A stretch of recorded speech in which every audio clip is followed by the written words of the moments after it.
Today, truck drivers and their families are making a big statement in capital cities right across this country. Truck drivers are the backbone of the Australian economy, carrying freight in our cities, our regional areas, and from one side of this massive nation to another. And today, truck drivers and their families are angry. In fact, they're rage-filled.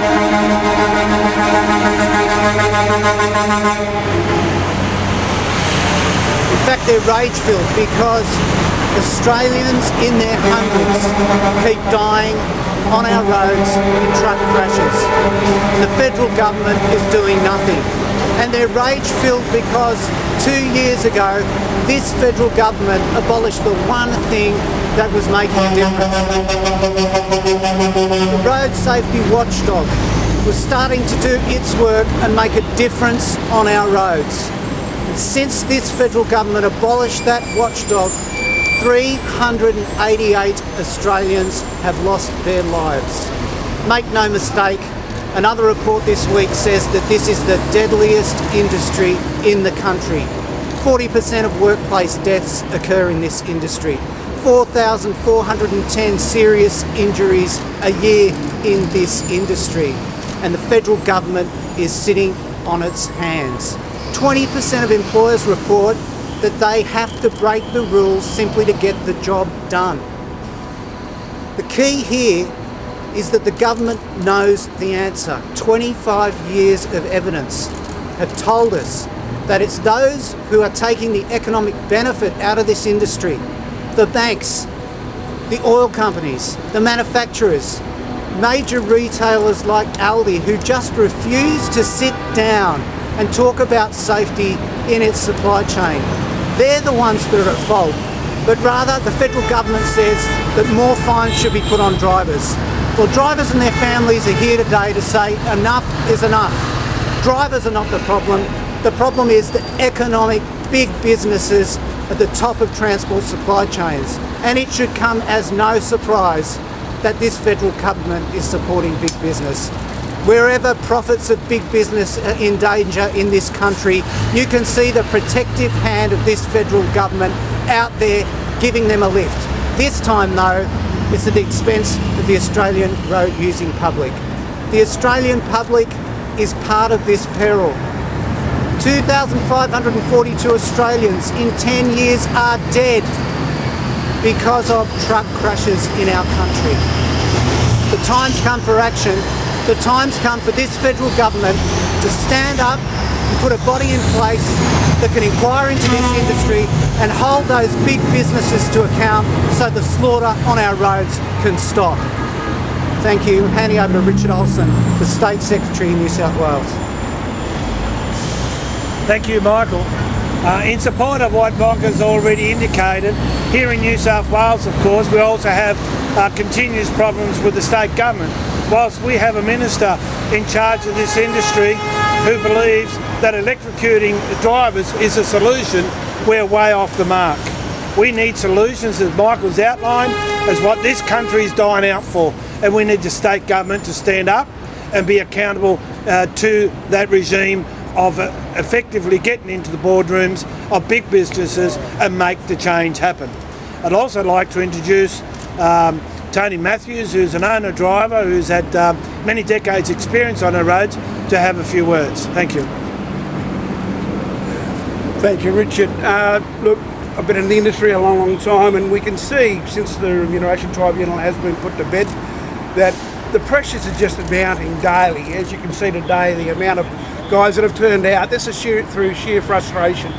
The pressure is mounting day in, day out. The corporate greed seems to be, let's attack the owner drivers and or the transport industry in whole. That's where they're going to try and increase their profit margin.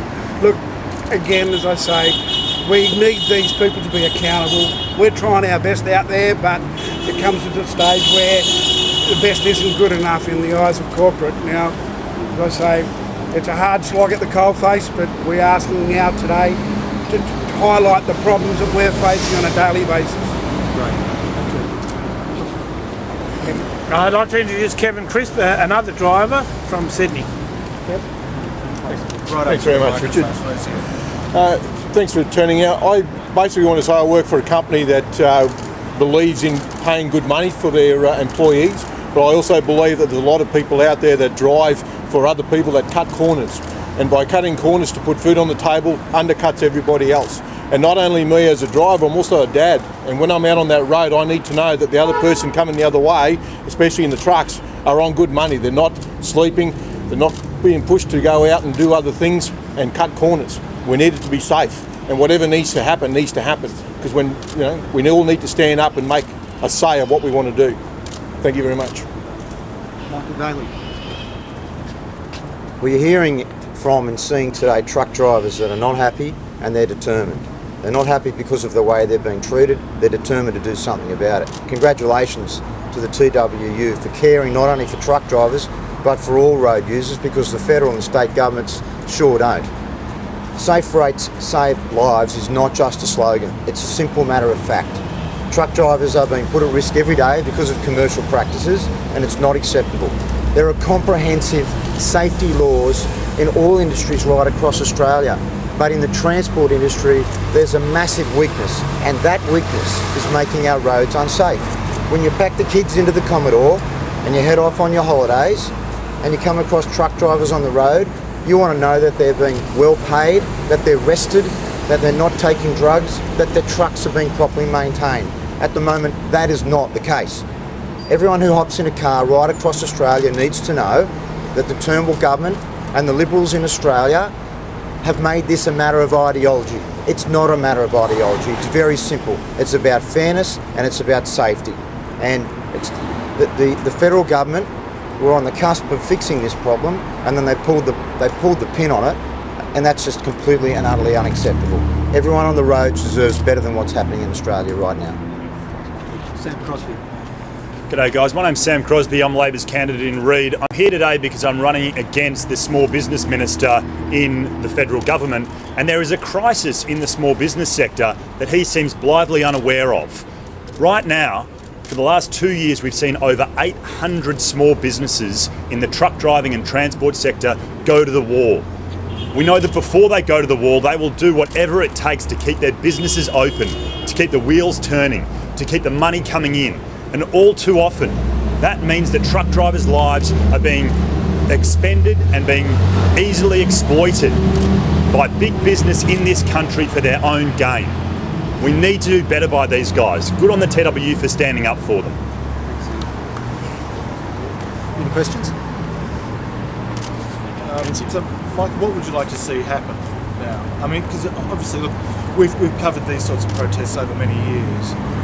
It's a complaint we've had over and over again, but nothing seems to happen. What do you need? Well, it is a complaint that keeps happening over and over again, and I think that so far as we know, we have seen an increase in New South Wales, 92% of people dying on our roads in truck crashes. It is simply not good enough for a federal government to sit on its hands and say that drivers are to blame. Clearly they are not. Clearly the pressures in this industry are to blame. Clearly that those at the top of these supply chains need to be held to account. We need an independent body back in place in this industry. An independent body that directs those at the top of chains to take this pressure off drivers, because it's only when that pressure is lifted that we're going to see lives on our roads saved. Every day that passes, this federal government has blood on its hands, the blood of Australian road users. Can we just have a chat again with one of the drivers who wants to step up? Just right up nice close to the mic. So what sorts of things? What sorts of things are you seeing happening that drivers are forced to do?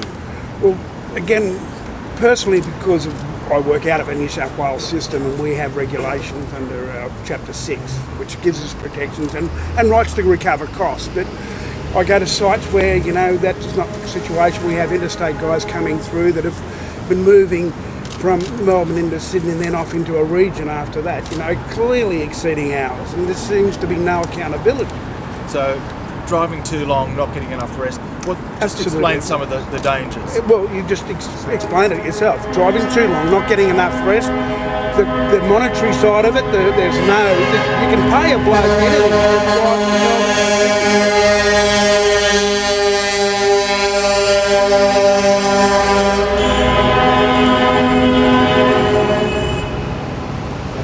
They're saying you can pay anything to drive from Melbourne to Sydney, and there seems to be no account, regardless whether that blind Freddie can see that it's impossible to do the task for that amount of money. There's no system there to help those guys to be regulated that has to happen.